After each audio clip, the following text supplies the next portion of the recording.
Do not adjust your radio dial. You are tuned in to the Mark Order Podcast.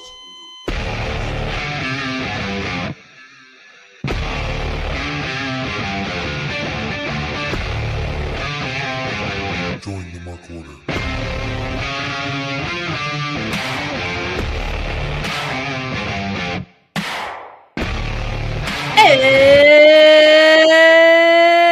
It's Wednesday night. You know what that means. It's the Two Live crew. We got the Mark Order Podcast in the house. No Joe today because he's running from the grind.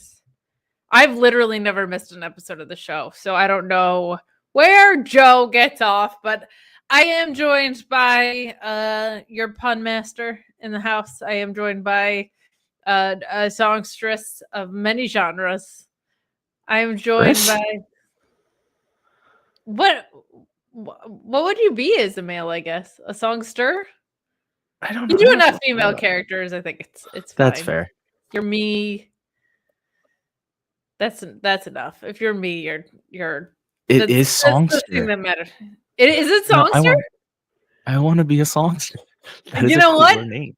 For the fun of it, you're a songster, a man of many musical stylings, of many genres. I am joined, of course, by Ryan. Ryan, how are you? I'm good, Kate. How are you? I'm tired, but I'm good. I am excited because it's finally cold enough to put Christmas stuff up today, which is fun. So my rule was like, I need a week where there's not like 80 degrees in it in the forecast. And so looks like those days are behind us for the time being. So I don't like the calendar dictate when the weather is what it is. Like normally I'm one of those November 1st people, but I was on Halloween, it was like 80 degrees. So I was like, well, doesn't feel that way. And then I have multiple family members that have their houses already fully done. Yeah, mine's close now. I don't do I like put my tree up, but I don't go full deploy until Thanksgiving, like the ornaments and all that stuff go. But Thanksgiving's so late this year that I was like, I might have to beat it to the punch. But your family goes huge for Christmas, right? You're always like, my back hurts because I spent the past 3 days putting up Christmas decorations with my parents. Yes, my parents are old, so they need help when they do these things. Now the nephews are aging up appropriately, though, so they're starting to take over some of those jobs. But yes, they go all out. And now that my parents host Thanksgiving, their house wants to be done for Thanksgiving, so they ask for help earlier. So that makes sense too, because it's like you don't want to have it naked for Thanksgiving. But my dad's thing is he has a Christmas village, so that takes 3 days to put up. He's got like what's in this Christmas village? Oh my god! So many porcelain buildings. He has like a tree in the center of town. There's all the people who have been. It started like normal sized, and then people started to give him pieces when we were kids. That's like an easy Christmas gift, right? So it's grown, and everybody like bought themselves for the village. You know what I mean? Like they all were all like, these little figurines look like if I was in a Victorian village. And so now it's like a double decker, probably 8 to 10 building porcelain village. He has a church. He has that's huge. There's a firehouse. There's a couple hotels. The tree in the center of town is like the big focal point. But that's kind of like the main attraction. And because everybody's pinpointed themselves in the village, like when people come over to visit, they want to see themselves in the village. So that's the big pressure. But because my dad's in retirement and he has 87 hobbies, one of them is also he has his trains from when he was a kid, and he's gone in to set them back up. And with the trains too, because they're older, they're literally the ones from his childhood. All the technology's older, but he's trying to like bring it up to date too. So he's dealing with like different eras of technology, and then he's like building his own circuit boards because he was in computers his entire career. So he just has all these like miniature landscapes that he's working on constantly now, but they're all like they're all really cool. And he switched the background out on the village a couple times. One year he painted it himself. Like he does a really awesome job. It always ends up looking great, but it's really cool because you've seen like the trains weren't set up. My parents were in an apartment and then a house that was too small to house them before they moved into the house they're in now. So he like finally has the room to set up a layout, which is My cool. train room. He does. In the basement. And the house that they were in, it was going to be outside. There was like a shed that was kind of perfect for it. But this is much better situation for the trains and for them in general, but it's fun. And I like he's a big Christmas guy. I'm basically an elf at this point, so we have a good time. The Christmas I was day. gonna ask about the trains because I believe I sent you a voice memo several nights ago that I am not a train enthusiast, but I'm going to become a train guy. Mainly because I was helping my dad set up his around the tree. It's the only time he has one. I think he had one as a kid and he wanted. We don't have a Christmas village. We have Christmas story figurines. Oh, fun! Yeah, hell yeah. So I had to buy a new remote for it though. The one that broke, the one he had broke, so I had to get a new one. That's when I discovered there's so many trains. I might just become a train guy. There was a person I knew. I'm going to be very. You're the most dad without kids. Like 100%. You love history. You have your sports teams. You're now going to be a train guy. Like the handwriting's on the wall. So just 100%. Just so you know. See, the reason kids might just show up even if you don't have them. Like that's how Just much of a pop dad up you like- are. Yeah. I mean, some of these things transfer over to uncle, except I don't drink enough to be an uncle. Yeah. I don't drink at all.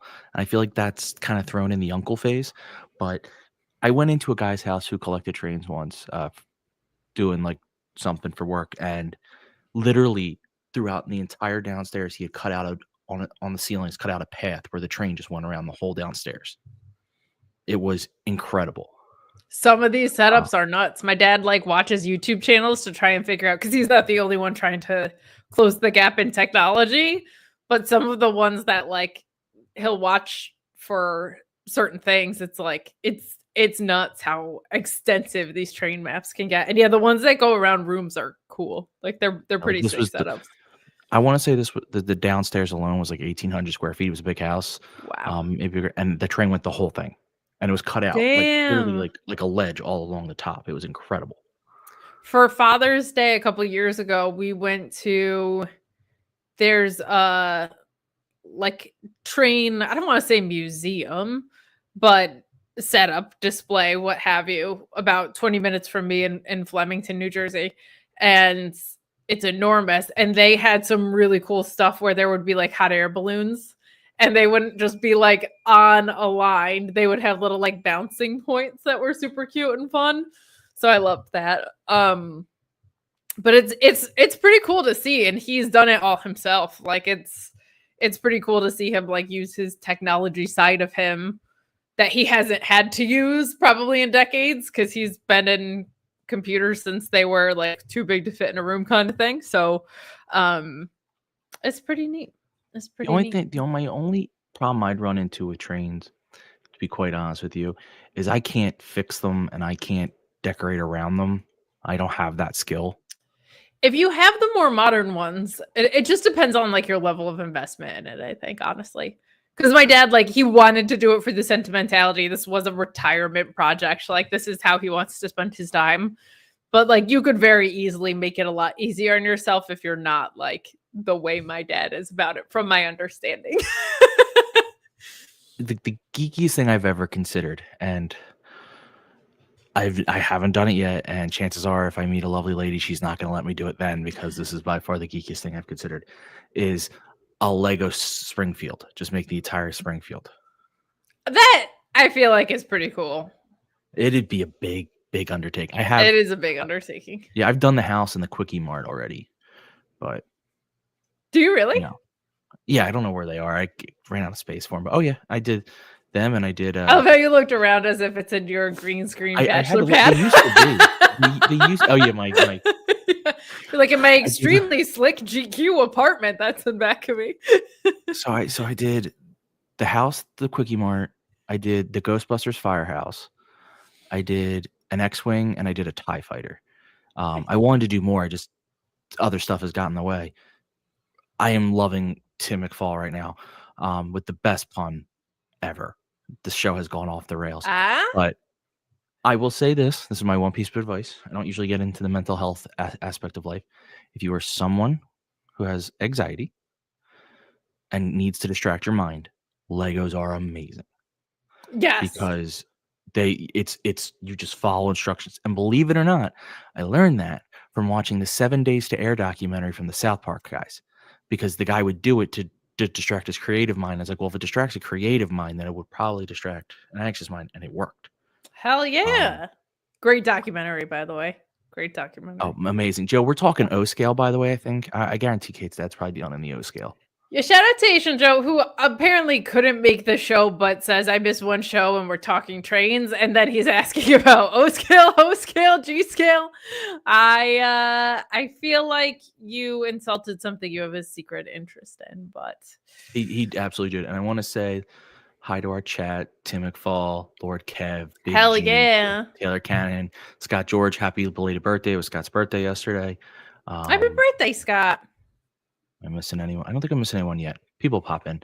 But yes, apparently Joe likes trains. We didn't know this. Now we know. We didn't. We find out so many hobbies, not even on our DC adventure trips, but he is taking off to California not too long from now. So he is too busy to make towns on the podcast side, but he's getting on a plane to go to go to California. But let's get this train on the tracks and headed toward Dynamite, because that is what we're here to talk about. I felt like today was a much stronger show than we've been seeing of late. It was pedal to the metal pretty much the whole way. Couple of things that I still think they could clean up, but this felt like a statement episode, a little bit back in the direction of the Dynamite that we know and love. So that's what you get, Joe, for when you skip an episode. You get a much stronger episode of Dynamite than we've been getting, I feel like. But some good developments here. What did you kind of think overall of Dynamite tonight? Well, did you notice they did something tonight that they haven't been doing in several weeks that you've been complaining about? They you know what that thing started is? the show with wrestling. That's when I knew we were in for something different. Yeah. When something not different, something actually more older, like something that they had been doing well. So there was that. The promos, vignettes, whatever you call them, they were more limited but much more focused, which I appreciated. They've been doing, but they're still, I will say, even with them going back to a little bit of what made them work previously, they have been doing some innovations on their side that I really appreciate. And I won't call it innovations. That's because they're not the ones that create these, but they've been changing things up a bit, I guess is the way to say it better. Like, I know we'll get into them into the specifics, but it's just like the Roddy Lance Archer match where the fight started out of another fight into the match. They've been doing that. Hi, Kylie. Kylie. They've been doing that for the last couple of weeks where like one segment is literally directly leading into the other. And I really like that. I love the dovetailing. I love it, love it, love it. There's when I look back on some of my favorite ways to get set up feuds, it's happened through that. Like MJF and Samoa Joe got set up from that shove on the ramp, if you remember. Yep. Like, I love that. I love that. I'm with you on that. Even if you don't like, we'll go MJF to Samoa Joe is a perfect example. Even if they hadn't done anything, that moment costs nothing. Yeah. But they did something with it. So it's a cheap, easy way to maybe give you something in the future, but not commit to it if you're not ready. It just makes the show feel more living. Like, well, these people all live in the same universe, right? I think that's what they're trying to get to us with the dovetailing, is it's not like everybody lives in a vacuum. Like the way we saw the Young Bucks interact with the Blackpool Combat Club or the Death Riders, now that they're called, like when they came down the ramp and were like, we tried to tell you guys a couple weeks ago, like it's nice when those interactions weave in and make sense for sure. Yeah, for the weakness they've had the last couple weeks weakness week. Wow, I gotta change up my words. That has been a strength where they've been trying to at least bring everything back to a centralized. Like, I know a lot of people are not a lot. I know there's at least a group out there that are a little upset that the Death Riders haven't fully like integrated into the entire show. They seem to have segmented out again, and I get that complaint, but they kind of have with the way like certain things are going. And truthfully, they're not big enough to integrate into the entire show. Like, how can a group of 4 people take on an entire show? Like, Yeah, and if somebody calls their shot, I'm more okay with it. It's more like the waffling in between. I think it's good to have like Wheeler Yuta have a match on Collision, right? So you could spread the takeover angle across brands, but you're right. It's right now it's a few guys. So, and Mox already has zoned in on someone in Orange Cassidy. So I'm with you on that as well.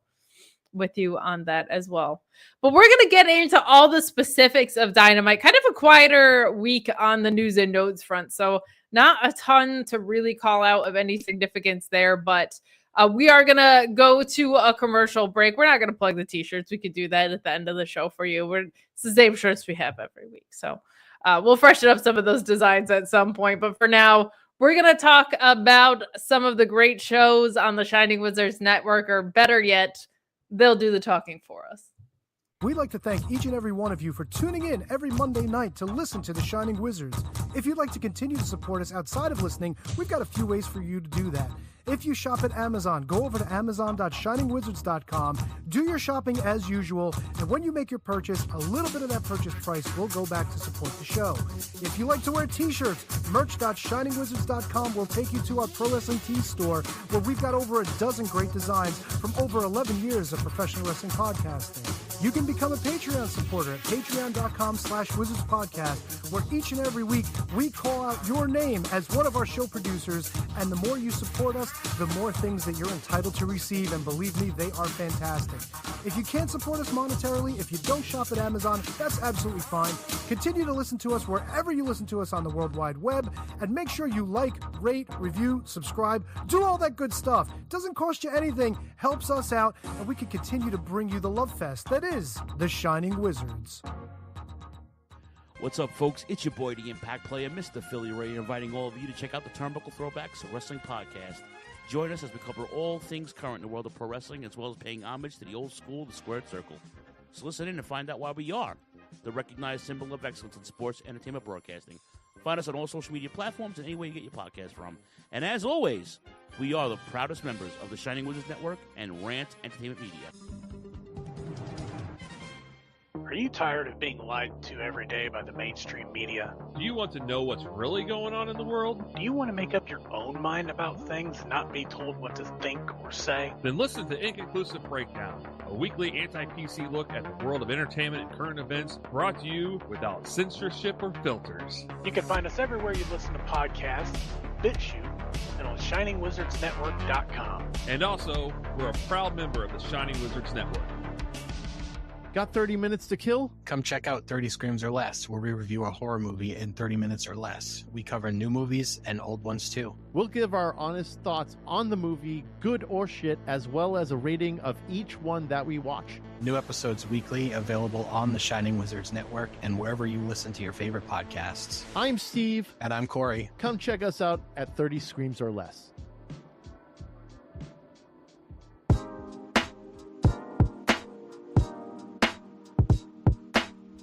G'day guys, my name is Thomas, one half of the Broadcast Podcast. With our podcast, we go back and watch wrestling events from WWE, WWF, WCW, ECW, AEW, and many other wrestling promotions. You can check us out on Twitter at The Broadcast, that's TheBrokast, and you can also download all episodes on Apple Podcast, Castbox, Castro, and many other podcast apps.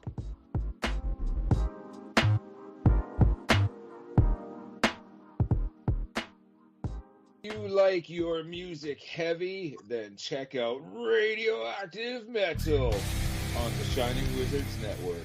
For over 16 years now, Radioactive Metal has been one of the longest running podcasts. Over the years, we've interviewed some legendary metal acts, had some awesome discussions, and cranked a hell of a lot of tunes.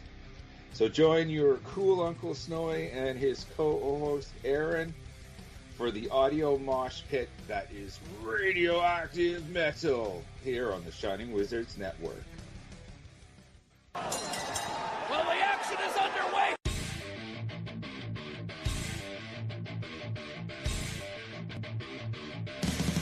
What's up, everyone? When on the Shining Wizards Network, be sure to check out Wrestling Night in Canada. If we're not recording another kick-ass podcast, Or playing in punk bands. Or recording kick-ass heavy metal albums. then we're sitting back, we're grabbing a couple brews, and going over everything to do in the world of pro wrestling. Because we're from Winnipeg, you idiots. The Mark Order Podcast is the only show you need if you're looking for dedicated coverage of everything AEW on the Shining Wizards Network. Join us live on YouTube every Wednesday night at 10:15 p.m. Eastern after Dynamite to chat along with the show. If you can't join us live, listen to us on your favorite podcast platform.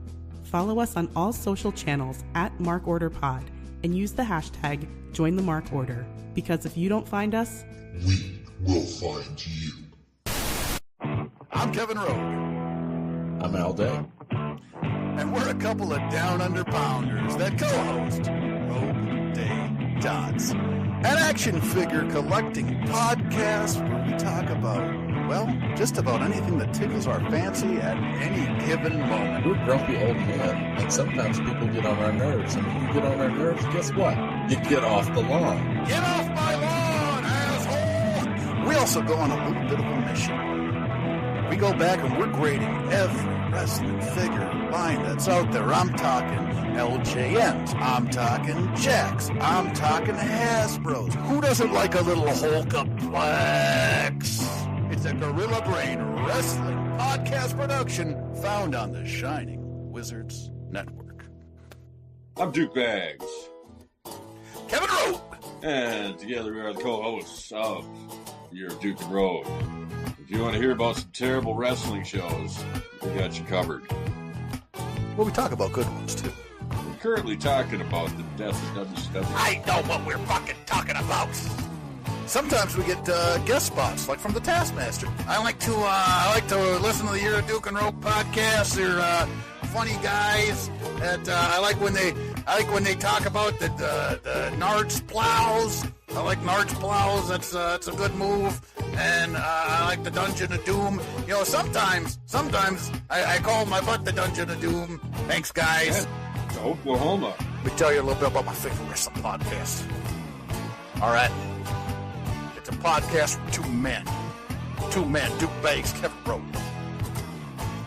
They talk about professional wrestling. It's a man's sport, all right? And who better to talk about a man's sport than Duke? Oklahoma. And once in a while, Vince Russo stops by. Oh, you piece of shit! If you're not listening to the Year of Duke and Rope podcast in the back with the boys, you piece of shit, I don't know what you're doing. It's, you gotta slide one in there. If you're a man, you're talking about something only a man can do. You're talking about sliding one in there.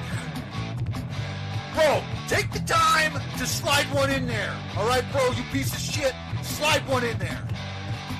A Gorilla Brain Wrestling podcast production that you can find on the Shining Wizards Network.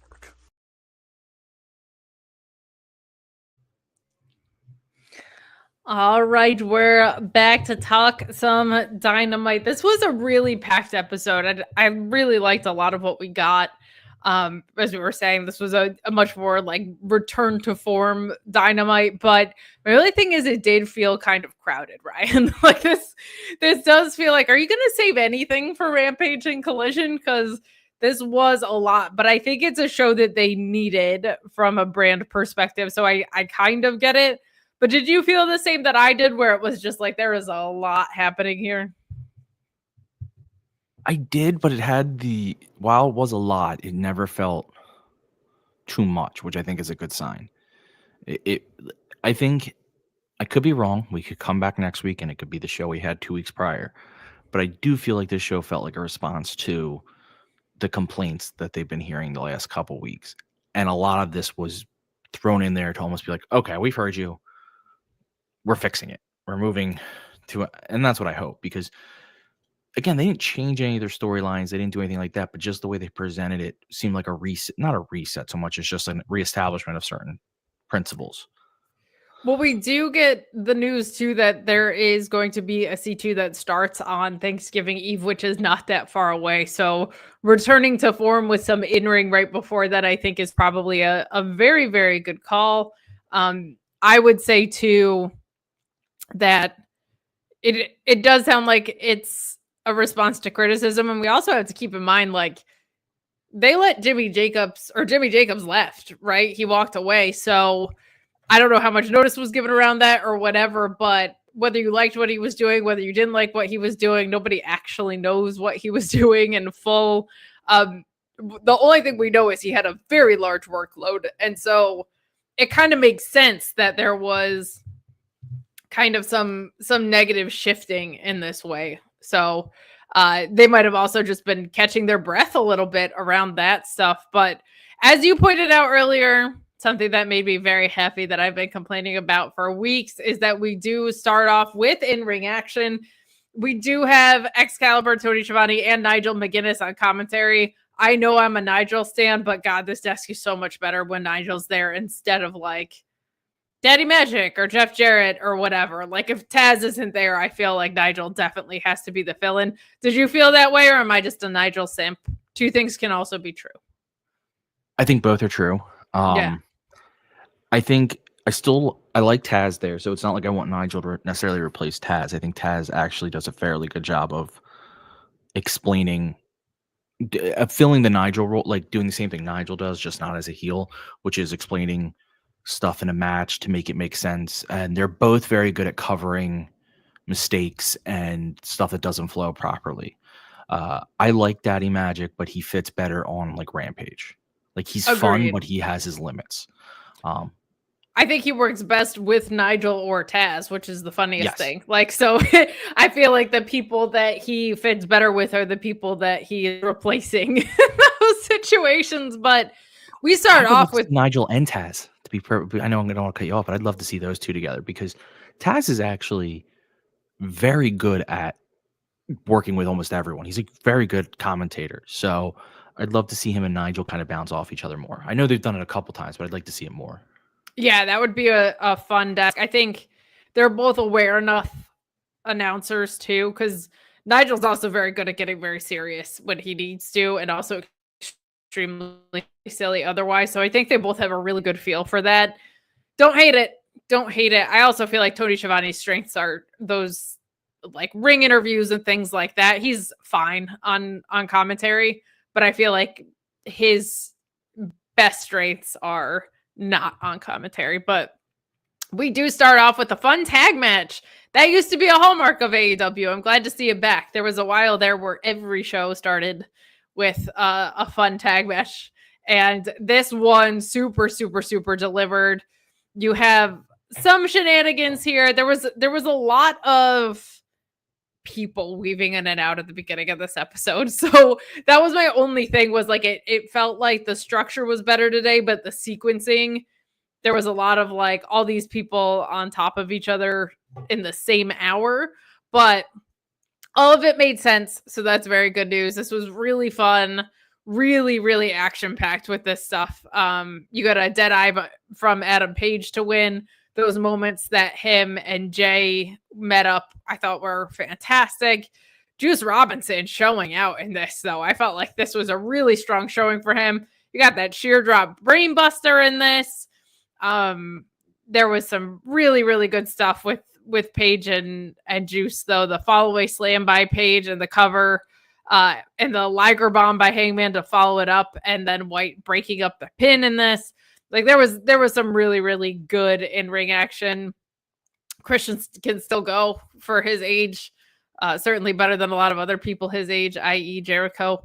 But I thought this was a super fun opener, and you had kind of things woven with Hook and Christian Cage still throughout this, which was good. I liked that Hook was kind of just tucked in the audience. That's not a play that they run very often, and I've also been complaining about the playbook quite a bit, so it was nice to see them switch up how Hook was going to come into play on this, but he drags Nick Wayne over the barrier in this at one point, which was very, very fun. Mama Wayne gets involved at the end to distract the ref as Kip Sabian runs in to hit Juice in the face to make that dead eye possible. So good stuff here. Like, I prefer clean matches, but if you're gonna do this one made sense and was well orchestrated and approached differently than we see so standardly on all of wrestling, it feels like these days. What did you think of our opener? Before I get to the match, did they call Juice a different nickname tonight? Did they? If someone in chat, I thought they called him something related almost to like a bullet or something, and I'm just curious. It was something different. And I love it. Was he number one with the bullet? No, he does not have a loaded god complex. Cock it and pull it. He might have a loaded god complex. Yeah, he's got a couple screws loose. I noticed it, but I was afraid to go back on my TV because I'm like, the stray bullet. Big G called it out. The stray bullet, and then Jesse. Hi, Jesse. Hi, Jesse Ozog. Oh crap! I forgot Kate's here, not Joe. I was supposed to be mean. Damn it. I love the stray bullet. That is a great nickname. Because he's a wild card. Yes. And as we learned it in It's Always Sunny, every group needs a wild card. But there's a whole club of bullets. I don't know if you've heard. I have heard. They built him up really well just on commentary in the match, and they actually let him wrestle like crazy and have a lot of good. So I knew he was taking the pin. I knew before the match started, it's like, all right, you have Jay White and Hangman, okay, and then you have someone with a contract for the title, and then you have Juice Robinson. Which one of these is not like the other? At least right now, I could see Juice. Juice is that level if they want him to be. It's whatever they want to do with him. But I knew he was thinking, but I like that they made him seem on the level of those other three. Yes. Two main eventers, because I think at this point Switchblade's a main eventer because of the feud with Hangman. Two main eventers and Christian, a legend, and Joe and Juice didn't feel out of place. So like I'm never as good at calling out the spots, but I can call out how I felt during the match and story. And I think obviously the big story of the match is that the numbers game got to the Bang Bang Gang, which is funny because the Bang Bang Gang has two members that I don't know where they are. The second story is Juice is at their level. He may have taken the loss, but don't look down on him, which I think going forward is huge if they build on it. That like this is, put him in a singles run. He'd be a great singles run.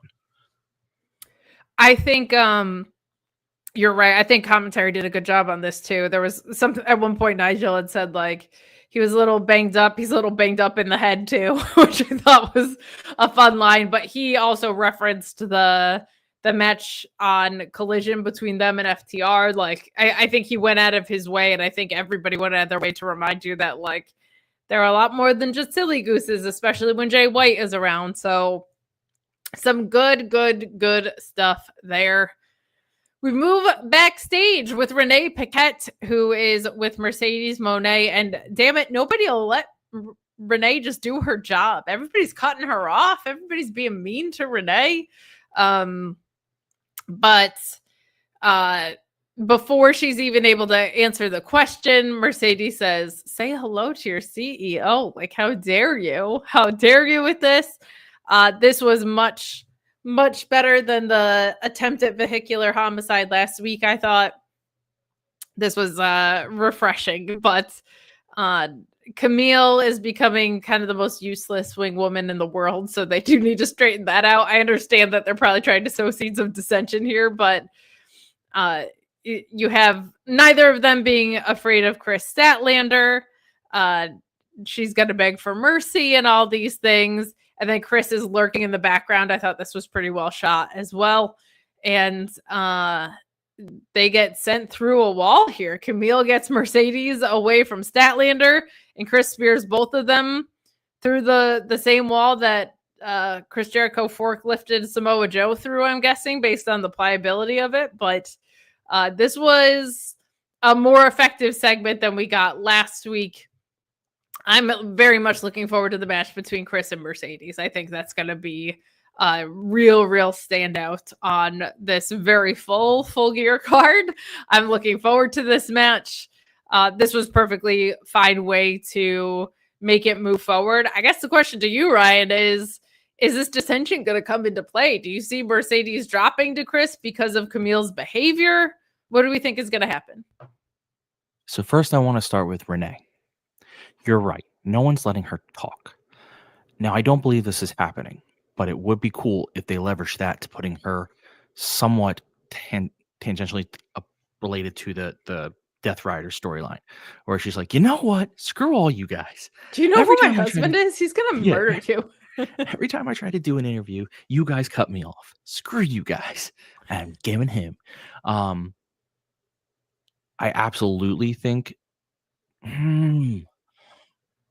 So this is the problem. I was just about to say I absolutely think dissension is going to come into play, but AEW's done this to us before, where they build up the hint of dissension, and then the evil duo works perfectly together to beat the good guy. Yes. And it also might just be a not yet thing, right? Like it might Yeah. take more than this to split them up. They are very willing to slow burn that. It was kind of cool to see Stat just standing behind Mercedes as Mercedes was talking. Kind of like lurking. And then, but the moment for me that made this segment work is so Stat attacks Mercedes. She runs.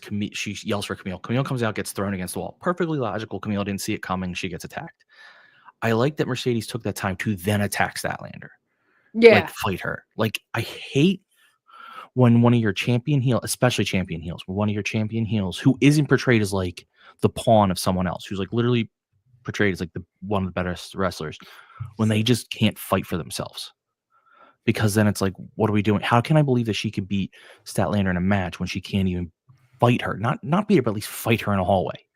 So yeah. I did like that Mercedes attacked her and it all played out. But I am actually torn on if it will get involved for that reason. Like, I think you're going to see hints of it. You're absolutely going to see hints of it throughout the match. But I'm going to predict that it's not yet. We think it's going to happen then, and then Camille clocks Statlander, and that's how the match ends. Tim McVal saying, I would have said no way Stat is winning, but AEW did a great job tonight showing us that they're willing to deliver surprise finishes. Yeah, we're gonna talk about that in just a moment here. But before we get to that, we do have a long segment, but an effective one. Just felt like it went on an MJF time limit between Fletcher and Will Ospreay. Will Ospreay, man, this was a hot crowd. Over like Rover, him and Swerve got some very, very, very loud cheers tonight.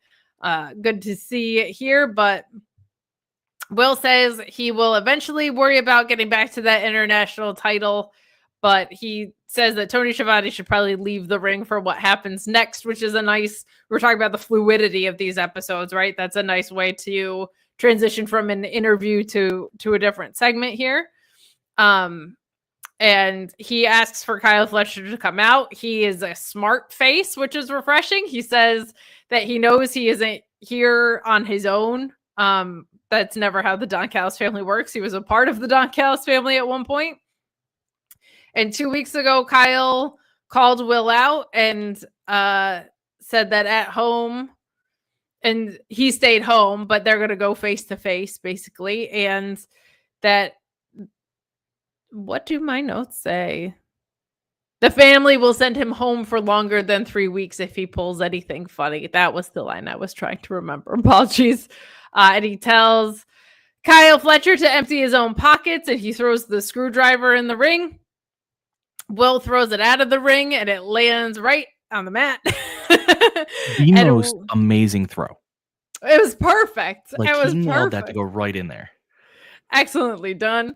And then they kind of get into the personal rivalry between the two of them. He says he let Kyle Fletcher live with him during the pandemic. He took over with Kyle Fletcher while they were in United Empire together, which I thought was really good.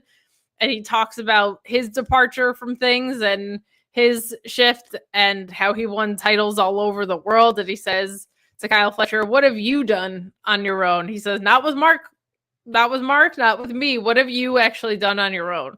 And I thought, won the ROH TV title, and nobody else seemed to give a shit. So Kyle Fletcher says he wants to talk about the future. He doesn't even bring up the ROH TV title, which is really, really sad. But they kind of jaw jockey about the shaving of the head.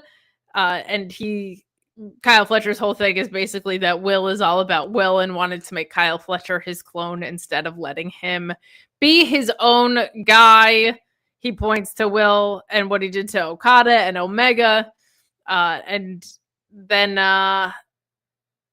there's a challenge for Full Gear from Kyle Fletcher to Will Ospreay. He says, that's what this is all about. You got it. You've got the match that you want. So some good stuff here, some good emotional appeal. A lot of this is very true. Kyle Fletcher has largely credited with Will Ospreay with his rise. Talks about his influence all the time. Talks about learning from the best.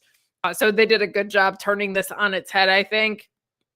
Ran a little long, but it's not a go-home segment, but it's probably the go-home segment for this feud would be my guess. You know what I mean? I doubt we're going to get any more interaction, or at least on the mic, between these two guys. So I don't mind it running long, but in a full episode, this was part of why that oxygen was so taken up. But decent stuff here. I'm not mad about this. I'm very much looking forward to that match. What are your thoughts on this? So I have many thoughts, many feelings, many emotions. I will say, when Ospreay asked Fletcher, what have you done? And you said you thought won the ROH TV title. In my head, I thought Kate is thinking he won the ROH TV title. Legitimately, what was going through my brain at that moment. So I, like you, thought that was stupid. They didn't at least, like, that was such an instant. I've won a title without you. I don't need you. So right I there. do like that Ospreay called him out on his hypocritical nature of, like, you say you don't want to be like me. You say you don't want, but you're doing exactly what I did, and you're even saying it. Yeah. I mean, most of the back and forth was great. Ospreay is so over. Ospreay might be one of the top, like, 3 over people in all of wrestling. There's, like, Jey Uso, Ospreay. Yeah. Honestly, I don't know who's third. Those two seemed like Roman right now. Yeah. like Roman, Cody, those guys are those guys. Like, that's kind of why I'm not bringing up, like, Hangman. Like, those guys are so well established. I'm saying, like, I know Ospreay's a world phenom, but in terms of, like, US mainstream, newer crop. Yeah. And yeah. Well, he even says, like, there's been 4 champions since he's entered the fold, and none of them can hold a candle to him, right? Like, he stands on his own shit in this. LT said Swerve. Swerve it starts to fall onto, like, the Cody Roman thing, where, like, Swerve's been over for a long time now. But anyway, my point was poorly made. But that being said, I do like that Ospreay brought backup. I like that that happened multiple times tonight. That the babyface was like, I know I'm going to be outnumbered, so here are my people. Wrestling has burned me one too many times, because I really, really thought for like a half a second that Powerhouse Hobbs was going to hit Ospreay. Like, in my head, I'm like, this wrestling has done this, and it would have been bad. It should not have. I'm glad it didn't happen. It should not have happened. But in my head, I'm like, this is what they're going to do. This is just what happens in wrestling. Yeah, we've also been seeing so much of it, right? We saw it with Kyle Fletcher and Ospreay. We saw it with Wheeler. So we've just been seeing it a ton right now. But I like the idea that Hobbs is on the opposite side of the family. I dig that. I dig that for sure. Well, you're right. Family's physically big. Yes. So you kind of need a big guy on the other side to at least occasionally level the playing field. Yes, and I like that.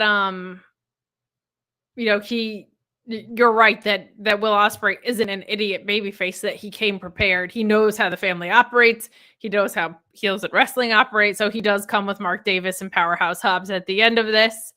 And there's a fight that breaks out. And this, we were talking about how nice it is when segments dovetail into each other. We have that happen here with the Undisputed Kingdom theme hitting.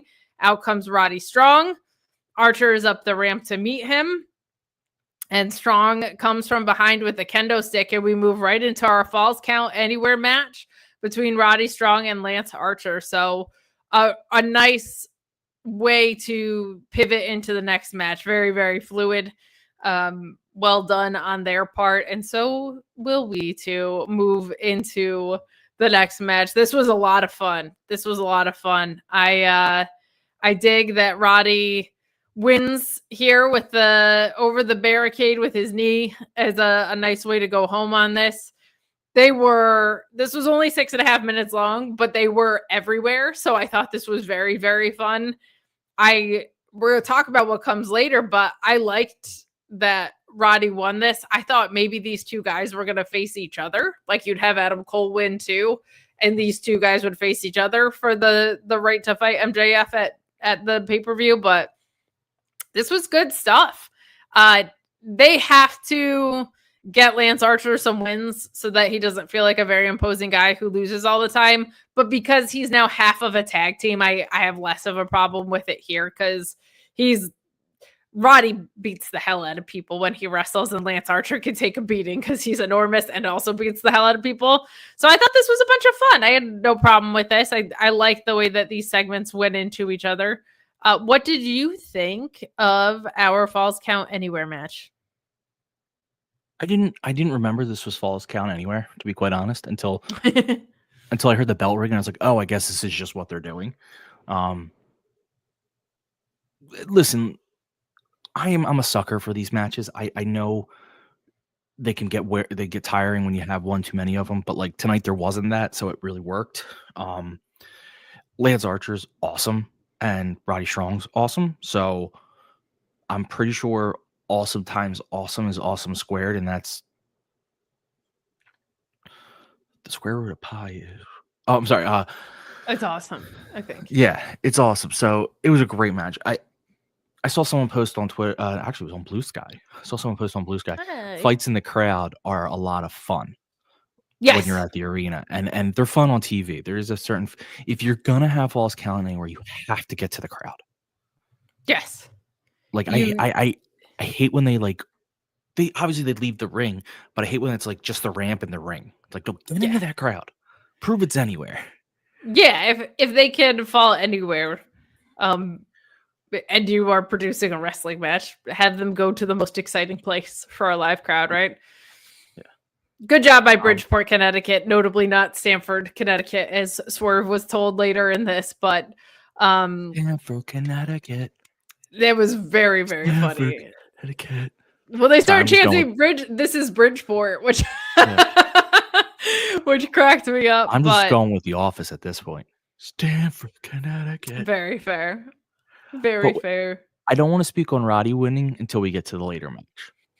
Sure, well, we're going to get to that match right now. We have some more people filing in here. Hello, one Lieutenant Colonel Photo. Hello, Scott George. Hello, Eric Freeds. We appreciate you joining us. If you could leave a thumbs up. It was his birthday yesterday. It was his birthday yesterday. And he was mean to me. Well, sometimes it's called for. You know what I mean? But if you guys could leave a thumbs up on this video, that would be so very helpful to us. If you're listening in audio form, if you could leave a 5-star review, that would be neat. I'll say that much. I feel like that's fair to say. It would be swell. It would be swell. It would be swell. But we move along here. I'm not loving like MJF and how there's a video crew that's watching him watch this unfold. That's a little bit weird, but we have all of this continue to unfold as this is where I started to get a little bit lost. So Lance Archer beats jobbers but loses to stronger talent pretty consistently, and now Strong is, as far as we know, in this match with MJF at Full Gear. And you have Roddy Strong on the mic. Max! This all ends at Full Gear, but here comes Konosuke Takeshita from behind.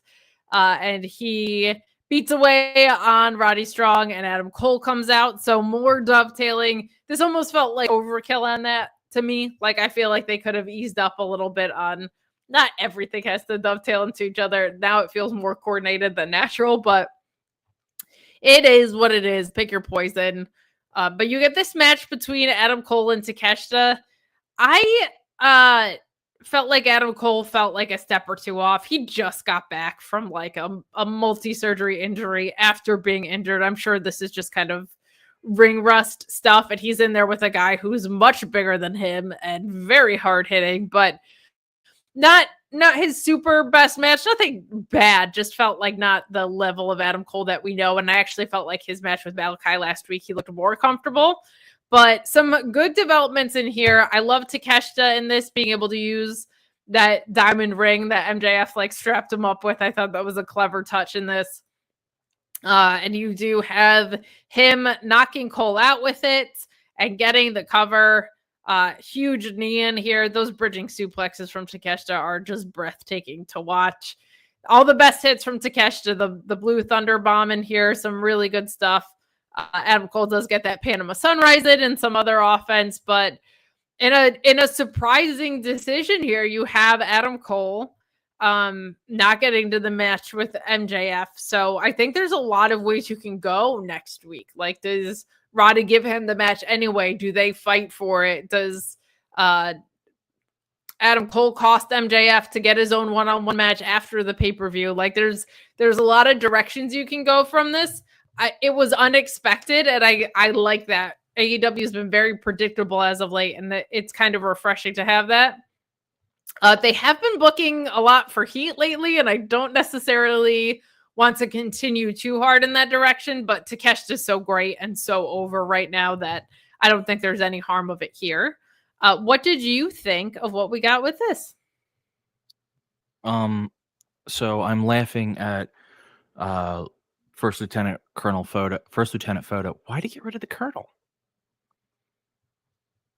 Well, it was always one LT photo. First Lieutenant photo. Saying he got demoted to second Colonel because that's right. That's right. It was his other handle. But I'm laughing that he compared Adam Cole to a Simpsons character, because Adam Cole's gone to the MJF school of spray tan, and we really need to talk to these guys. He looked jaundiced. I was like, he looked yellow. There's a video of him from after the match, and I guess like most of that had come off of him, because it's startling just how different he looks, like even an hour later. Like, yeah, I was like, did you tan and then go out there immediately? Because this looks, I think he did. Good. It's wild. I know that tanning booths are unhealthy, and I don't encourage anyone using them, but there's got to be a better way. I mean, there's people that don't have really bad tans, right? And presumably they use a similar method of tanning. So yeah, I mean, if I'm AEW, because seems, I don't know if it's not as much of a WWE problem. It seems to be an AEW problem. Braun Breaker is. He's tan. Yeah. Looks like he's trying to be Hispanic. It's insane. If I'm these companies, I hire a spray tanning expert. And I say, if you're getting a spray tan, go to this person. They are going to make sure you look human. I'm convinced Max is doing it as a work at this point. He might be, yes. I'm convinced. Like Kyle Fletcher with his hair. Like I'm convinced like it started not that way, and now because it gets like MJF's gets worse, not better. So I'm convinced about that. But Adam Cole genuinely looked like, I was like, he's jaundicing, like his liver is failing in front of us right now. Yeah. You're right. Adam Cole's not quite what Adam Cole can be, but he's still very good, and I think he's only going to get back into the rhythm more. I saw people make fun of Excalibur for being like, hey, wrestling with that boot, it just changes the way you wrestle. People are like, oh, thanks, Excalibur. But it does. Like, it's a whole different feeling. Your ankle's a little different. You're probably still a little nervous until you have a bunch of matches in and you no longer think about it. We've been told. We have breaking news by someone who you're Hispanic. Tanner the better. You have a head start. That's not fair, Gio. I've also seen Gio. I've seen Gio wrestle. He doesn't look like that. No, he's not streaky or yellow. He is just wrestler tan. Like, Gio, what if you're using spray tan, Gio? Please go talk to these guys.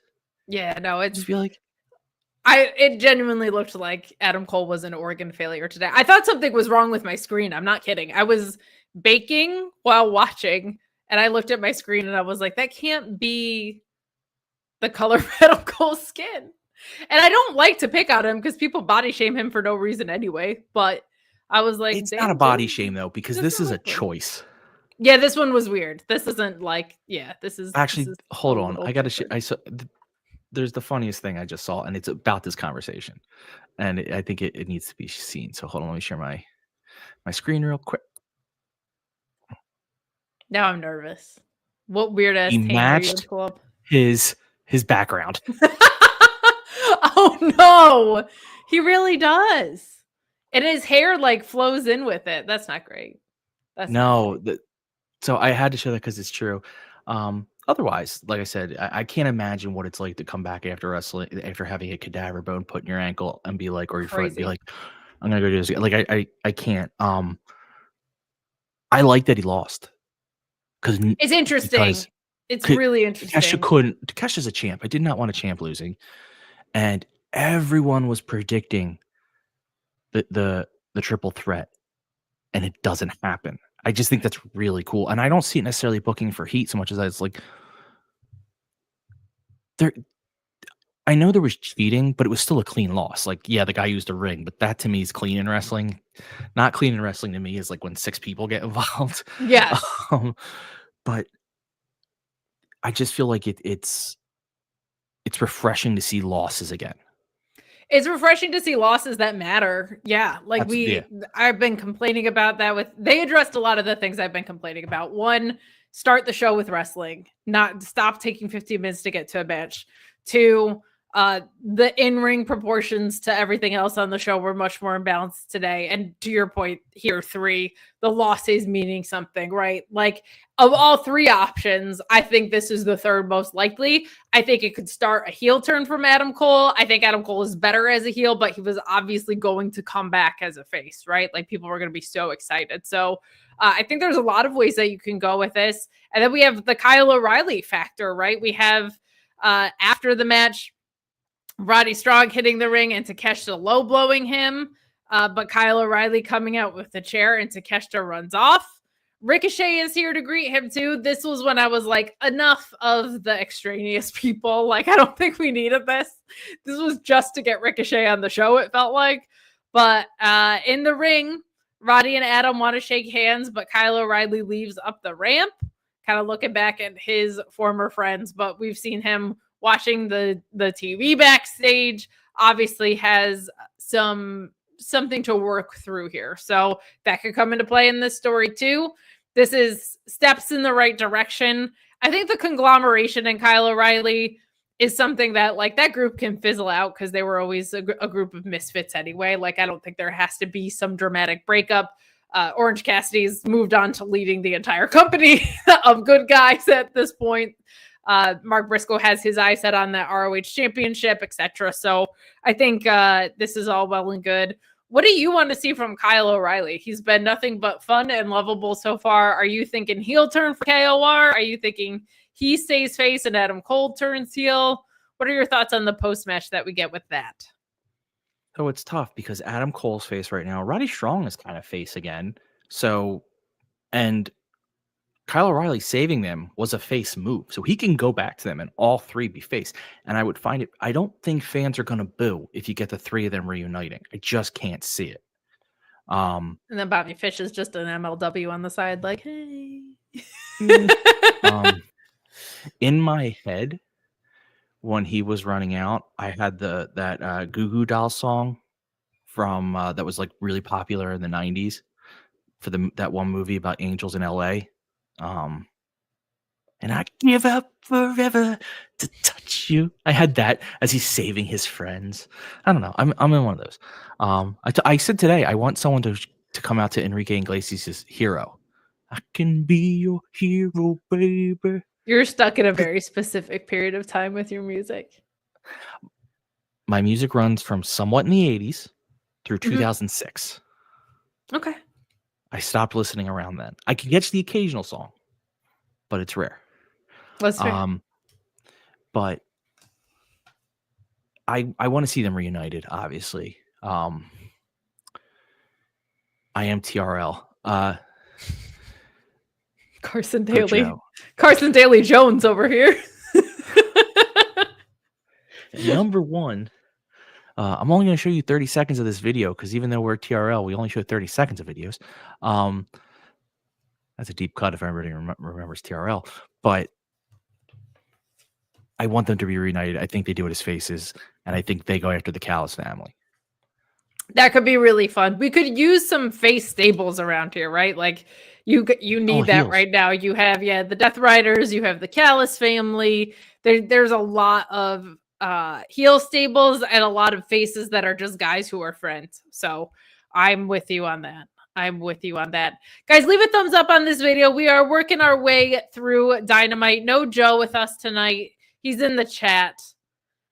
He is not with us because he's big timing us for Los Angeles, which I've never missed an episode of the show before. So definitely not just last week. So California. We're going to move to the parking lot while Ryan pops himself with more 90s and 2000s references. But John Moxley made its pop with the show the OC. John Moxley and Marina Shafir show up in a black truck. But backstage, we have Renee with the Hurt Syndicate, and Renee asks Bobby Lashley if he's ready for Swerve Strickland. But MVP cuts her off because Renee can't get damn word in edgewise doing her job. The poor woman. MVP's asking her where she went to journalism school. And he asks Bobby what it will feel like to end Swerve's career in less than 2 weeks. And Bobby says he will hurt Swerve, as MVP says Bobby will be in action tonight. And they walk off. So some good stuff. We can kind of circle back to more of that later when we get to our main event. But we have Claudio Castagnoli and Wheeler Yuta beating up poor JD Drake, who's just catching strays out here with a chair. And Moxley and Shafir enter through the crowd. Mox is in the ring and they drag a cameraman with him. And he says that he's been thinking about Orange Cassidy a lot the past few days. He says Chuck Taylor is drinking his food through a straw and that Yuta belongs to him. Very, very aggressive, John Moxley, right now. He says that the pressure is building on Orange Cassidy, but he's impressed that he is cool as a cucumber, but he's going to make an example out of Cassidy at Full Gear. They have the world title. They have the power, and then Orange Cassidy's music hits. He's out here with a mic. Mark Briscoe and Rocky Romero are with him. And Orange Cassidy says he agrees with John. He believes that he can do all the things he says he's going to do. He does have the title. That makes him the guy. But he says for a guy who doesn't like to wrestle, and he doesn't, Orange Cassidy is pretty damn good at it, and he does it more than anybody else, and that he beat him once, and he'll beat him again at Full Gear, and they will take the power back. So this kind of moves along, and Wheeler Yuta becoming the focal point of it, as Cassidy and Wheeler Yuta are going to wrestle next week. And John says that they will see if Orange Cassidy has the guts to pull the trigger on someone he considers a friend. And he says, abandon all hope. And as someone who's dyslexic, very easy to read that as Abaddon all hope. And I hope Abaddon is having a great night. I hope they are doing well. They just got on Blue Sky and they're very happy about it. I just saw it. There you go. What was I going to say? Oh, Iron Man. I had a perfect Simpsons joke that no one seemed to appreciate, which is that Mox marches all day and night by the big cooling tower. OC has the plant, but he has the power, and no one wanted to laugh at it. It's a great Simpsons reference. I'm very bitter. Yeah, I know you don't care about Simpsons. I also have a point. So in the 1996, when the NWO arrived and things were looking bad, Sting went all Black Crow. 2024, when Death Riders arrive, Orange Cassidy, Black Denim. Coincidence? Very true. I think and not. We also get Sting's son. He just appears from places now. He's hiding in the balcony and he jumps onto everybody at this. Legitimately surprised me. he's had a couple of those in a row now where it's just been so out of nowhere. But this brawl breaks out and they leave Wheeler Yuta behind. They continue to haze this poor guy. I don't know what more he has to do, but he finally catches up with the group and leaves as Claudio is just swinging Darby into this garage door too. Claudio's so underrated in this. I feel like he's just been a machine. So some good stuff there as well. If there's anything else you want to comment on, it was more the Darby Allin out of nowhere thing that got a lot of people. I have a couple comments. One, poor Rocky was one of the few good guys to get laid out. Two, 1LT is saying that Marina's briefcase chain came off and just destroyed the back of Mark's head. And my thing is, if there's ever a guy for that to happen to, it'd be Mark Briscoe, because I think he'd just walk it off. Three, I was already on three fingers. I don't know where my counting went. Claudio destroying Darby in the parking lot was amazing. Yes. Like slamming him into the wall. And then I also love Darby just jumping into the back of the truck. Yeah, that's clever. And I'm about to leave Yuta until he runs in, and then he tells him to go in a quote unquote serious, obviously it's wrestling, but in a serious scene. That was perfect comedic timing. Yes. Very well done. Very well done. This is all very well executed. Whether it's your taste or not is one thing, but they've really cleaned up a lot of this, I feel like, and they're doing a good job moving the umbrella story that's hanging over everything forward.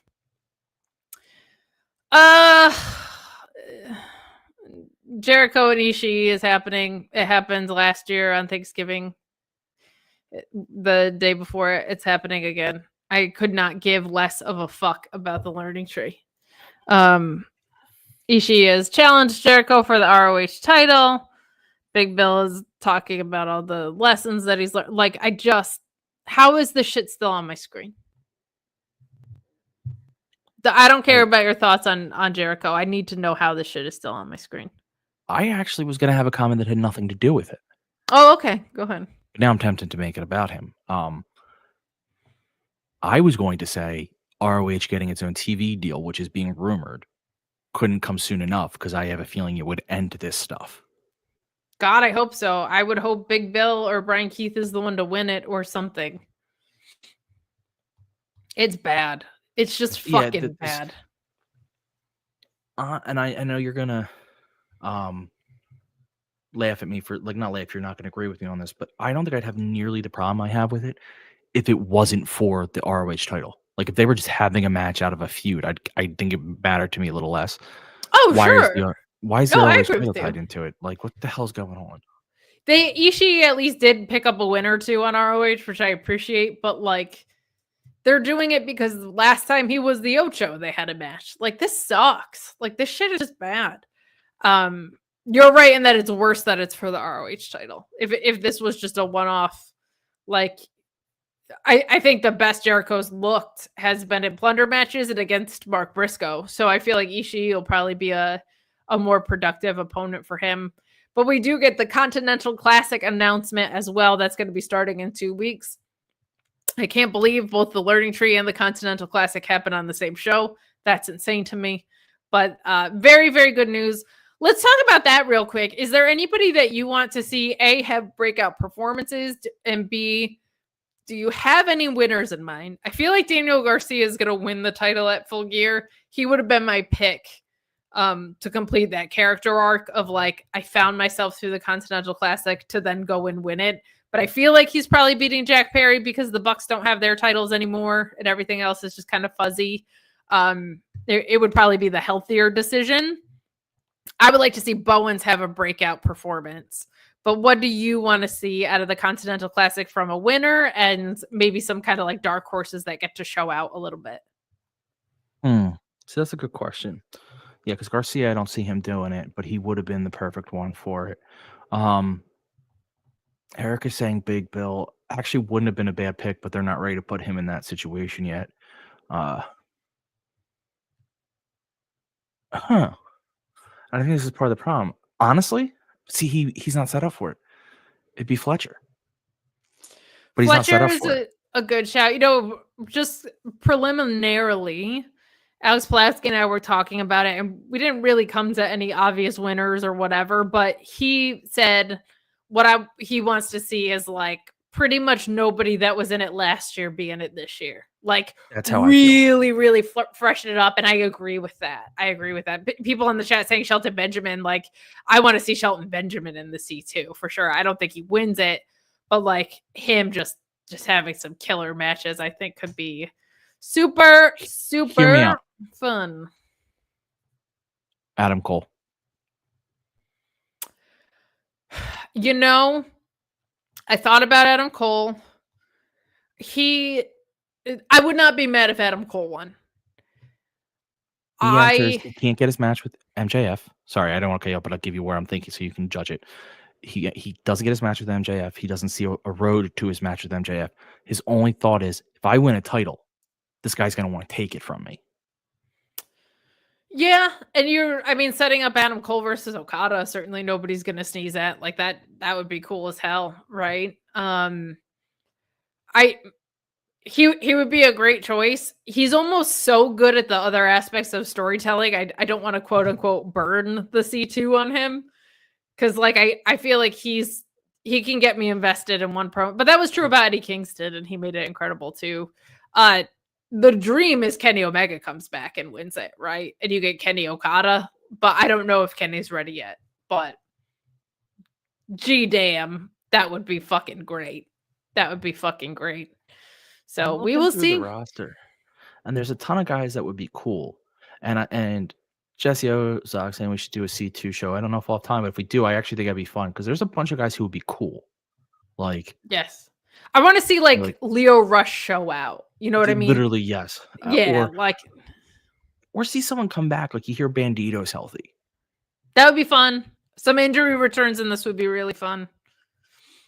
That would be neat. Wouldn't be mad about it. If Kenny was healthy, that would be really fucking fun. Oh yeah, that's if he can wrestle, and they don't have something like if he's not the next for Mox or something.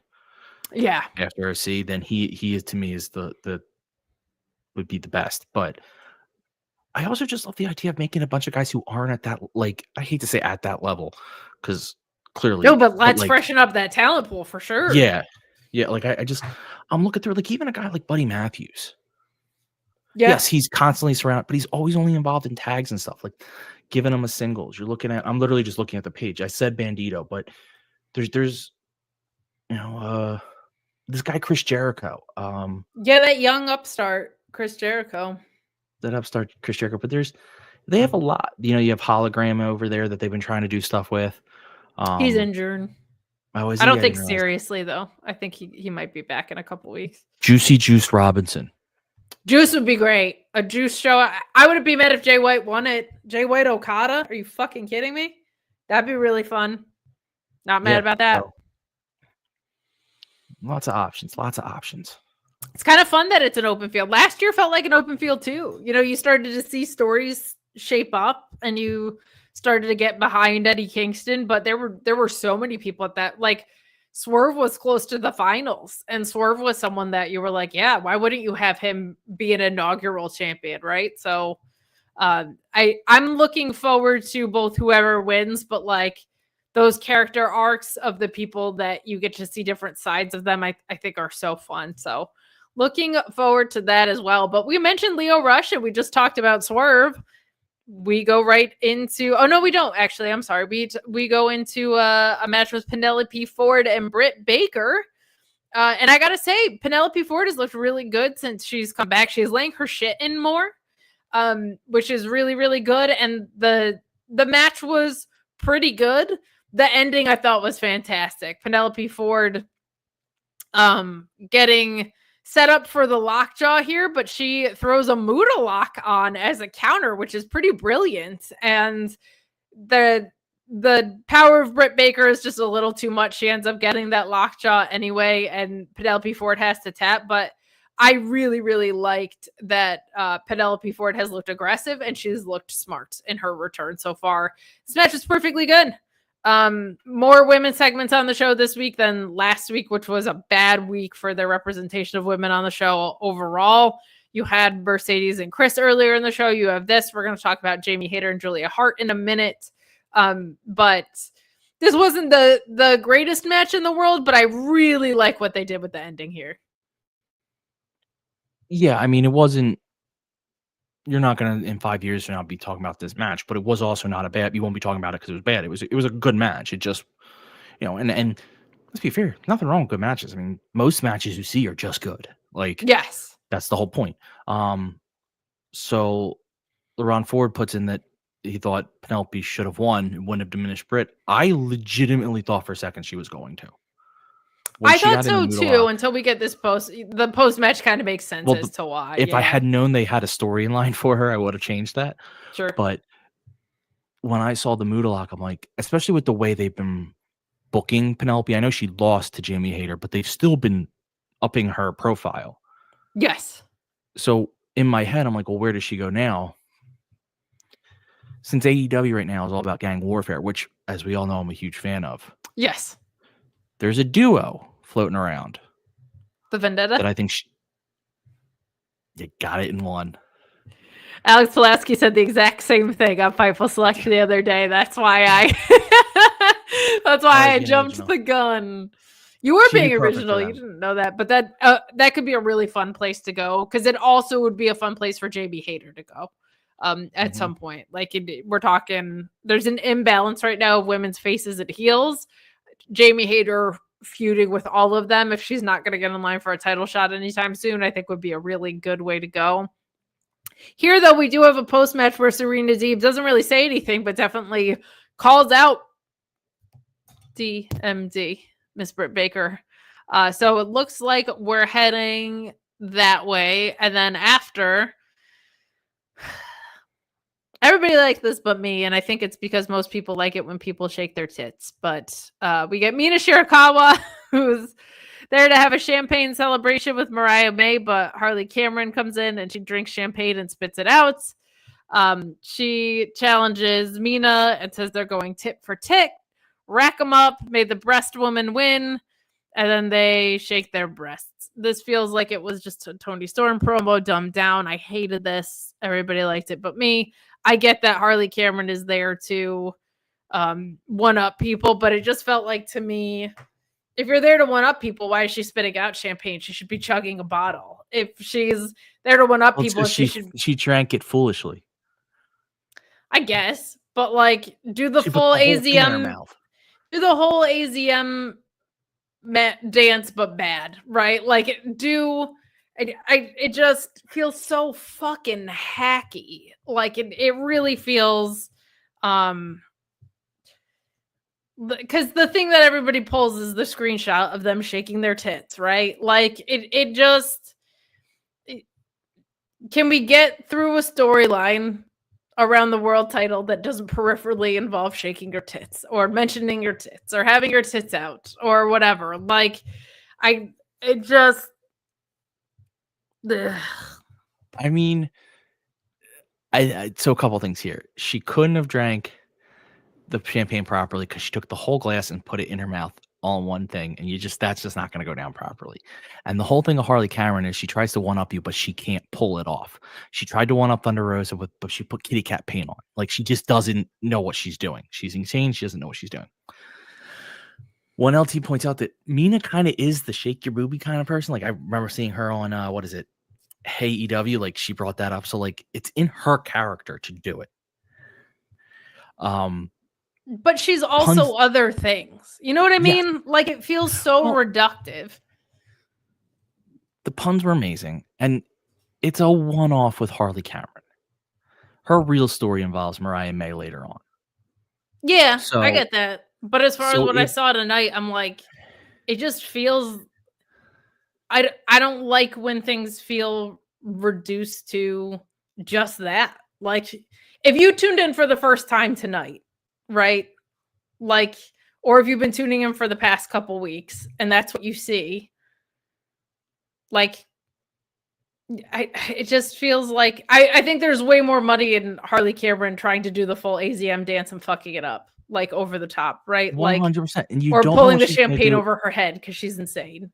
You don't know what she's going to do in the match. She may try the whole dance there. when there's a little more time for her to try that. Yes. My thing is this. I get your point. I'm holding back on a joke I want to make. Like, I get your point, but boobs. No, I get your point. If this goes beyond the Harley Cameron match, like if this is quite literally how they book Mina and Mariah, like it's the very same vein, I am 100% on board with you. If it's a one-off because Harley Cameron's insane and this is just the story, like this is just to put her on TV so that when Mariah's done her thing, they have the story. I think it's teach their own. I get what you're saying. I don't think it's no harm, no foul type deal.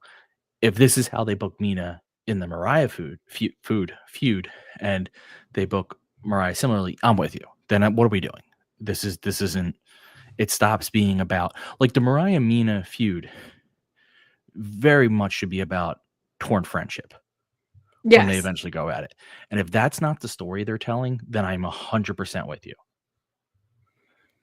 I guess I'm just seeing this as a one-off silliness because that's just how I view Harley Cameron stuff, that it doesn't bother me.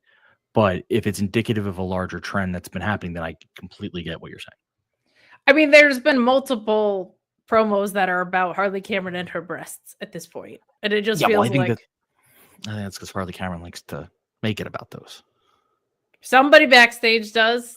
I don't know if it's her, but if it's not her, I feel a lot worse. An unhinged person talking about their tits being out and then doing something insane is just, it's Tony Storm in color then. Like it's not good. It's not good. I mean, Harley is killing it, by the way. Like I see the comments and I agree with you. Like she's been fantastic. I can't believe how good she is in the ring. She maximizes every minute on television. It very much feels like I compared her to Allie and Carmella in the past. I would say Chelsea Green fits into that category of someone who just like when they're on screen, you're going to be entertained by what they're doing. So that's not a slight at her, but it feels watching it like it looks bad to me. It looks bad to me. It looks like they are going back to the same creative well too many times. But we move on. I'm sure that match will be really good. It's great for Harley Cameron to be in the ring with someone like Mina, so I'm very excited about that. But that felt Vince Russo eats me for being. I get what you're saying. Like I'm not trying to. I 100% get what you're saying. I guess I just view it as like a one-off between the two, like a one-off comedy thing, because that's just how they're booking Harley, and both women have had a focus on that aspect of themselves. So like I think kind of, but if it is what they just make Mina become, or even Harley all the time, then yeah, it gets to be like you're wasting Harley's comedy talents and you're wasting Mina. I agree with that. I guess like I get what you're saying too. It just like she wasn't this way when she was in the Outcasts, and now she is, right? Like she was nuts. She was pulling knives out of stuff, but like so I just don't like that we've gotten here with her. Yeah, like well, I don't remember her bringing up, and I don't remember her bringing up her girls during there was a Rampage promo where she did it, and I remember that because that was like the first pink flag. I don't remember that, so that's probably why it's not clicking with me. Because to me this is one of the few times, but if she's done it previously, then I understand what you're saying, because like the Thunder Rosa thing to me was all about the fact that she was a kitty cat. Yes, that was hysterical. Yeah. So like if she goes away from Mina, who again known for whatever, and her next person is, I'm trying to think who would be a perfect. Her next person is I'm only going to use her because she has a promo tonight too, Julia Hart, and Harley Cameron's whole thing is like she starts wearing really goth makeup and stuff. Yeah, that's perfect. And no, if it's then fine, but if this is going to be how if she goes up to Julia Hart and is like, I'm goth and here are my boobs and you don't have them or something, like then yeah, I'm like that's what are we doing? Yeah. I'm with you on that. I'm with you on that for sure. Well, this match would make you want to take your tits out if they weren't already out. We get Swerve Strickland and Leo Rush and a fantastic match whose house chants very, very loud in Connecticut, which is very funny because Swerve would later call Bridgeport, Connecticut, Stamford, Connecticut, former home of WWE, by the way. Shameful, but this is really, really, really fun. God, I'm just so happy to see Lio Rush on television every week. He's ridiculous. This ends in a really fun sequence where Lio Rush, I always want to say Roosh when I look at my notes, and then I do the opposite when Roosh is wrestling. But you see Lio Rush going for a second Poison Rana, but it gets countered into the big pressure. I thought that was a really, really fun ending to what was already a great match. You have Swerve setting something up here, but Lio Rush catching him into a Spanish fly at one point in this. Like, these two, you can tell were familiar with each other because they had each other scouted in really great ways, but like in a way that the in-ring chemistry was super alive, I thought. I had a blast with this. We knew Lio Rush wasn't going to be the one to go over here, but he's looked great in defeat. And then post-match, Swerve wants to know why everyone's coming to make a name off of his name. Lio Rush failed, so did Shelton Benjamin. And that brings Bobby Lashley, who says, and Swerve says, do you want to fight in Stamford? Which draws boos from the crowd. Lashley and MVP come out here. MVP says, if you want to fight someone in the Hurt Business, all you got to do is ask. This is Bridgeport chants right now, which is so funny. But this is great. And they say that Swerve is just not going to learn that there's strength in numbers. And you have Shelton Benjamin attacking from behind, Bobby working Swerve over. Bobby looks like $1 million in this. DDT to Swerve from Shelton. Those Bridgeport's chants persist. I loved what we got both in the match and this backstage. And it ends with Bobby Lashley just bopping to his own theme, which is so fun. Just the they're there to hurt people thing is so great. What did you think of the match and then this post-match beatdown? I thought this was pretty well done. Match was incredible. I mean, the two guys in the ring, how could it not be? Ridiculous, yeah. They're gonna have to start fixing Lio Rush's booking a little bit. He's losing a lot. Yeah. But I'm hoping that plays into the Hurt Business maybe, or if not directly with the Hurt Business, something even in the Top Flight stuff, like maybe there's it's kind of splintered away from them, but maybe a proper break. Like maybe Hurt Business turns them down. Yeah. And it's like a fire. Like I think, but the match is incredible. I mean, Swerve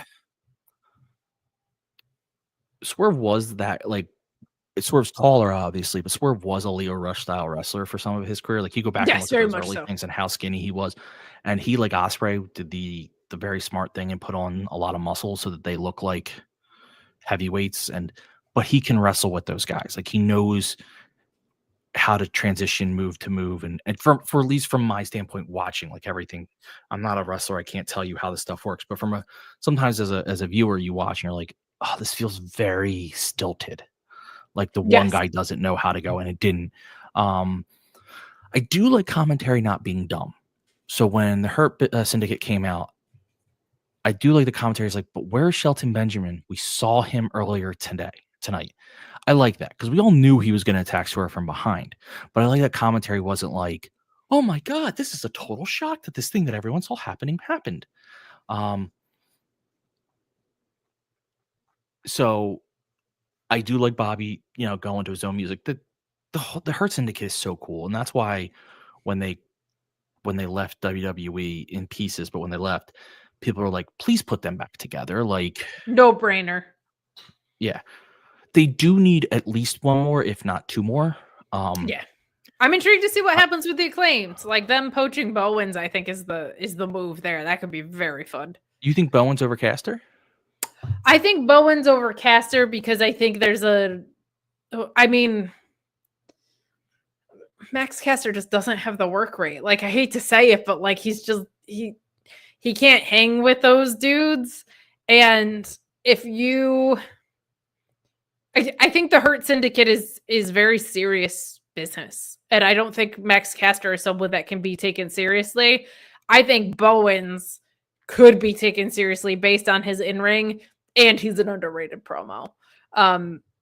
You need to be a more complete wrestler than Max Caster is, and I think that's maybe where the story is going. Is I don't think you're going to get a babyface turn with Max Caster out of this, but I think Bowens has had enough of Max Caster shit. That's how I would book it. That's my thinking.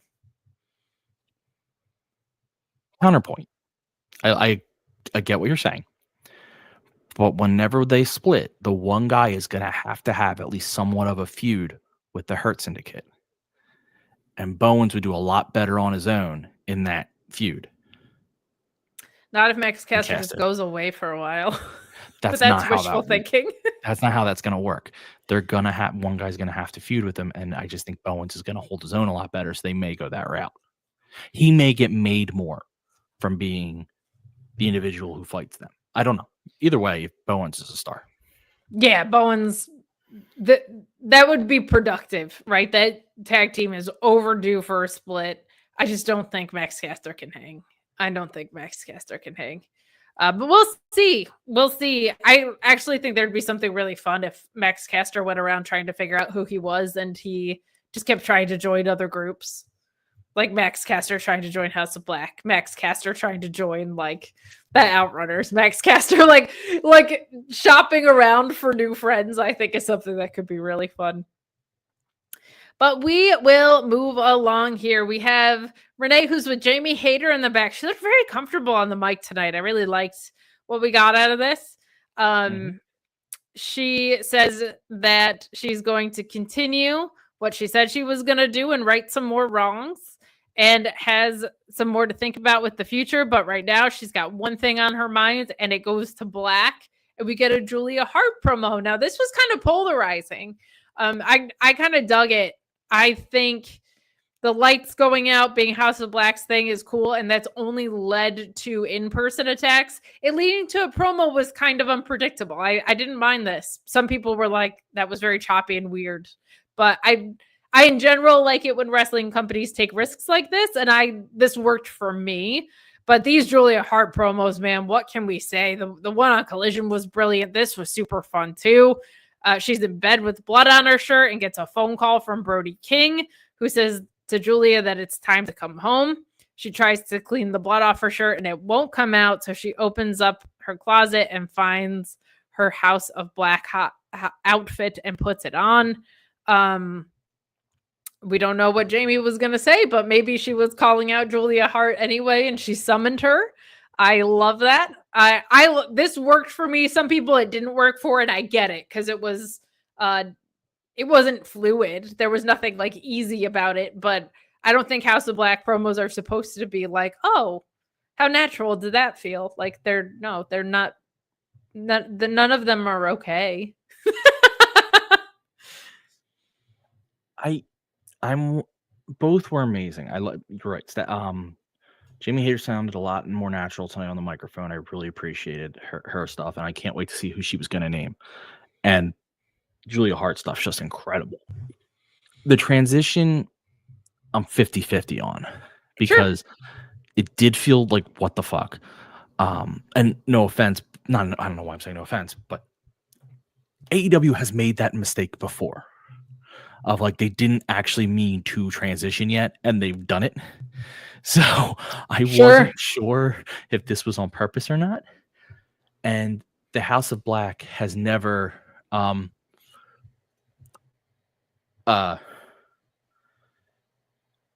used that transition for a promo, so I wasn't familiar with it. That being said, I will never criticize a company for trying. Yeah. And even if it wasn't for me, it worked with you, and I know it worked for a lot of other people, and the two individuals worked. So keep doing stuff like that. Keep trying to make things feel different because it keeps you engaged. Yeah, it did. Some people were like, it just felt like the electricity went out, and then they played a promo. Like it didn't feel like it was Julia Hart disrupting anything. But yeah, we move along to our main event. Thank you guys so much for sticking with us for our review here. Please leave a thumbs up if you haven't already as we dig into, oh my God, is that Private Party?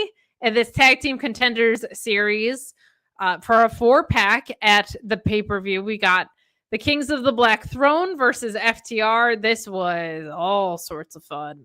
I loved what we got on this show. The big picture that's circulating on the internet is FTR sitting Indian style outside of the ring like Malachi Black always does, but doing this in this very tongue-in-cheek way that makes them look like they're playing Duck, Duck, Goose. But my goodness, the ending sequence on all of this. You had Cash Wheeler, to be specific, not Wheeler Yuta, kicking Black into Dax Harwood. You get a spike pile driver on the apron. Brody King flying out of the ring and wiping out FTR. Back in the ring, you have Brody King with that massive lariat and the pin, just barely kicking out. And then you have King hitting Harwood with the DVD for another 2 count, fight forever chance. But then Brody King locks in the sleeper on Dax Harwood. Super protected. I'm hoping this leads to an FTR heel turn, that they get sick of all the shit, that doing things the right way is not getting them anywhere anymore. It's kind of a standard heel turn, but they're one of the best teams to do that. And it's always done in a compelling in-ring storytelling way. So I will take that from them. But this should be a fun mix. If you have the Outrunners in there and you have Private Party in there, adding the Kings of the Black Throne, I think is a fun way to go. And we will see who else gets added. But what did you think of our main event? Loved the ending. Yeah, sick ending. Very protected too. Extremely. Great back and forth match. Obviously, both teams extremely talented. I like the way they work in Brody King's power into these matches. And I think everyone was shocked. I think everyone assumed FTR would be winning. So the fact that they didn't, I love that. If you're going to refresh this tag division, if your claim or your whatever they're clearly trying to do is bring it back to life because it was their best thing for so long, you have to sometimes shake it up. And a clean loss by FTR does not hurt FTR. They can come back anytime. They're FTR. But it makes House of Black. And one of two things. Either House of Black wins against Private Party and they're champs, or they lose and Private Party beat teams that beat teams. Yeah. And that's it. People, whether you know it or not, subconsciously, you at least remember that. It's like sports. When your team has the easy route to the playoffs, you go, your team had the easy route to the playoffs. When your team has to beat other teams to get there, it's remembered. And then when that other team beats them, they go, well, they beat the team that beat the team. So like they're there. Right. Yeah.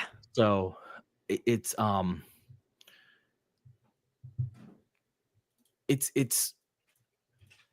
like it. I like the ending. I like where they're going with it. I think this has been refreshing.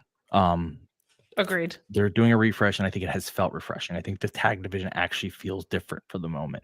There's no Bucks. There's no FTR just lost. You have different champs. You have the House of Black making a run for it. I just feel like this is good. I guess is for lack of a better term. Yeah, it feels productive. It feels yes. really productive, which is a good thing. So good stuff there. I really like this idea. I think it was probably Alex who came up with it. But like, if there's anybody who's gonna join Mox, FTR turning heel to be like, I agree with you. These young shits are fucking egomaniacs and ruining things backstage, and there's a right way to do stuff because FTR is so like accused of that or whatever because Dax says things online ever. I think that could be a really fun heel turn, and good partners for Mox would be like a heel FTR in that. But that is our episode of Dynamite for tonight. I thought this was a much, much, much better episode than we've gotten over the course of the past few weeks. Just the focus on in-ring alone felt really refreshing. C2 is their bread and butter if they knock it out of the park again this year. These past 6 weeks or so are going to be so far in the rear view by the end of the year. So very much looking forward to that. But we thank you so much for joining us. We're going to remind you about a couple of things. Leave it a thumbs up on the way out as we wrap up here.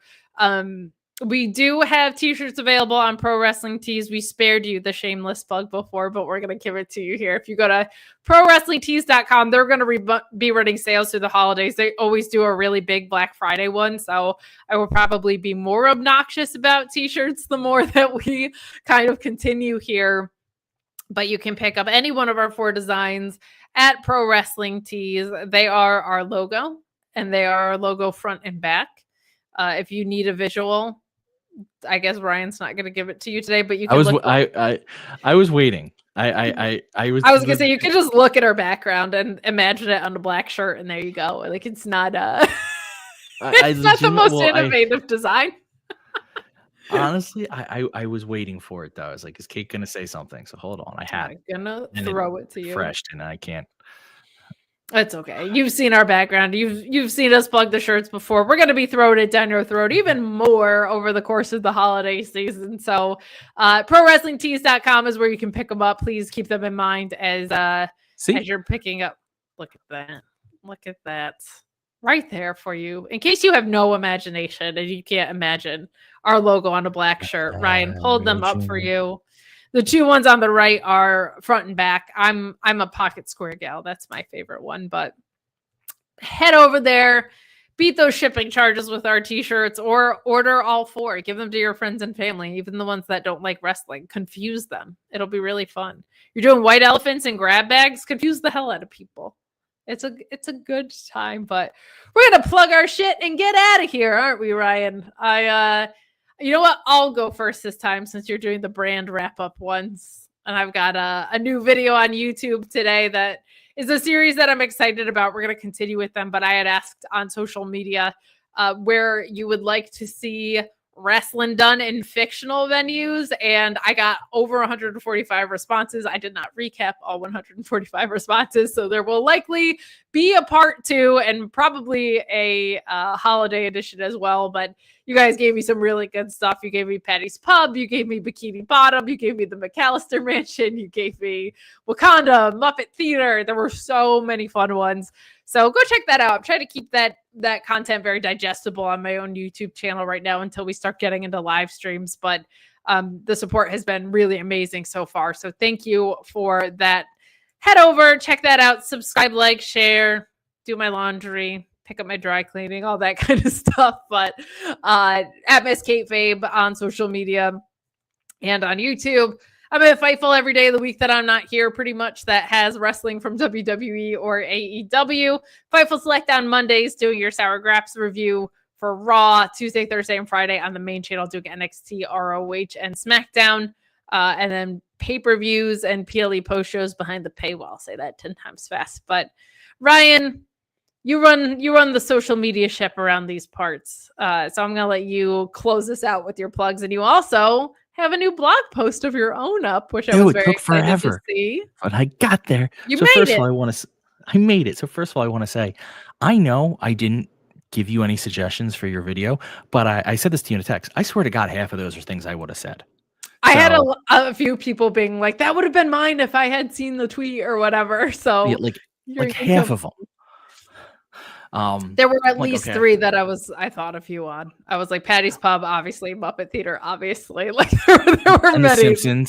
The Simpsons one for sure. Yeah. So so you can follow my history blog here for history.com. I just published a new one about Reconstruction, so go over and read it. It's a very tough subject to boil down to a very quick read, but I think I managed to pull it off. I will have my follow-up article where I review the sources I read, books I read. That'll either come out the end of this week or Monday. I haven't decided when I want to post it. And then I haven't put anything out there yet, will be doing a YouTube podcast thing for that, where I kind of verbally go over what I learned. While it's going to be called What a Historian Learned, or What I Learned, where I go over what I learned when I started reading these topics. Oh, thanks, 1LT. I wanted to compliment me. Then when I'm not doing the history stuff, you can follow me on all socials at Mark Order Pod. The popping off one right now is Blue Sky, so hopefully that keeps going because that's been a lot more fun. And just don't be a dickhead. And we can have fun. And aside from that, that's where I'm at. Well, there you go. So we're going to wrap up our show. Thank you so much for hanging out with us, sticking through this episode of Dynamite. It was a good one tonight. So looking forward to next week. For now, we say goodbye and good night. Okay, they like hearing me say this. So first I got to put the commercial, not the commercial, the outro overlay on. And then I got to go down into our outro and hit.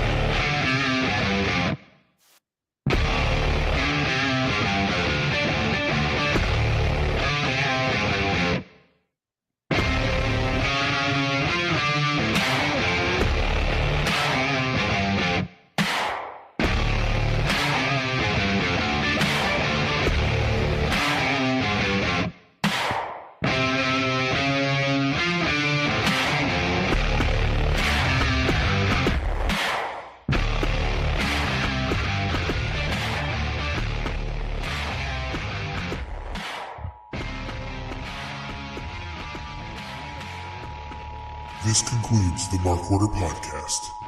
We now return you to your regularly scheduled programming. Join the Mark Order.